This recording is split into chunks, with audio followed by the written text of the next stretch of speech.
இப்போ மெயினாக இந்த 12ஆம் இடம் விரயஸ்தானத்தில் இப்போ உட்காந்துருக்குன்னா யாரெல்லாம் மீனத்தில் பிறந்து யாரெல்லாம் வந்து அரபு நாடுகளில் உட்காந்துருக்கீங்களோ, மலேசியாவில் உட்காந்துருக்கீங்களோ, நீங்கள் எல்லாருமே ஒரு பெரிய ஒரு செலவை பண்ண போகிறீங்க, விரயம் பண்ண போகிறீங்க, ஒரு இன்வெஸ்ட்மெண்ட்டை பண்ண போகிறீங்க. அது மூணுமே எது நல்லதுன்னு பார்த்து தகுந்த மாதிரி நீங்கள் டிசைட் பண்ணுறது பெட்டர்.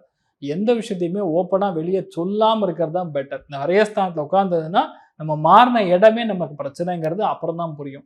அதனால எந்த இடத்துலையுமே மன சங்கடங்கள் கொடுக்கும். சம்டைம்ஸ் சைக்கலாஜிக்கலாக ரொம்ப டவுன் ஆகும்.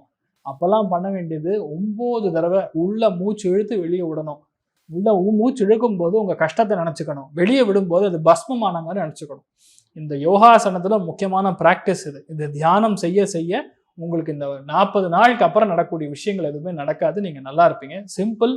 நீங்கள் பண்ண வேண்டியது ஒரு ஆப்ஷனே கிடையாது. சரணாகதி தான். டைரெக்டாக சுவாமி கோயிலுக்கு போங்க.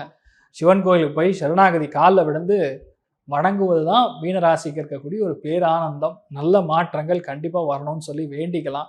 எல்லாருக்குமே இந்த சந்திர கிரகணத்தில் பாதிப்புகள் ஏற்படக்கூடாது அப்படிங்கக்கூடிய விஷயத்துக்கு தான் நம்ம இந்த பலன்களை சொல்கிறோம்.